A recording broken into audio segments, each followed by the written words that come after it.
Greetings and salutations. I'm Christopher Platt, reporting for Your Black World News with an article from NBC News. Don't forget to subscribe to this channel and visit theblackbusinessschool.com to learn about financial literacy and how you can grow your business today. Mock slave auctions at a private school in Bronxville, New York, in which white students were urged by a fifth-grade teacher to bid on black classmates, had a profoundly negative effect on the children, a state investigation found. The New York State Attorney General's office on Wednesday announced its findings in the probe into the incidents in March at the Chapel School and said the school has agreed to diversify its staff and student body.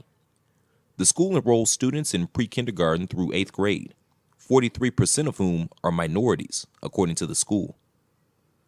As part of the agreement, the school must hire a chief diversity officer approved by State Attorney General Letitia James. Every young person, regardless of race, deserves the chance to attend school free of harassment, bias, and discrimination, James said in a statement. Lessons designed to separate children on the basis of race have no place in New York classrooms or in classrooms throughout this country. I thank the Chapel School for agreeing to take measures that directly address the issue of race, diversity, and inclusion at the school.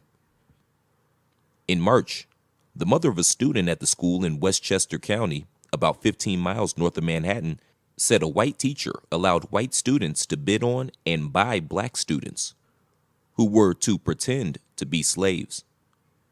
James said Wednesday that her office's investigation found that in two separate fifth-grade social studies classes, a teacher asked all of the African-American students to raise their hands and then instructed them to exit the classroom and stand in the hallway. The teacher then placed imaginary chains or shackles on these students' necks, wrists, and ankles and had them walk back into the classroom. At that point, the teacher instructed the African-American students to line up against the wall and then proceeded to conduct a simulated auction of the African-American students in front of the rest of the class. The investigation found that the teacher's reenactments in the two classes had a profoundly negative effect on all of the students present, especially the African-American students and the school community at large, James said. Following the reenactments, the school terminated the teacher's employment.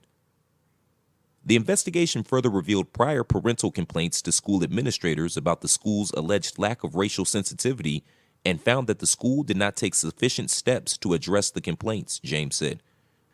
The investigation found that families had previously made complaints relating to, among other things, unequal discipline of students on the basis of race, a lack of racial sensitivity and awareness in school curricula, and a lack of diversity among the teaching faculty, James said. Under the agreement, the school must develop and submit a staff diversification plan for increasing minority representation among faculty and retain a diversity consultant for help educating students and school employees about racial and ethnic diversity in the educational setting. The school, where annual tuition cost up to $14,000, agreed to commit new financial aid to increase diversity in its student body.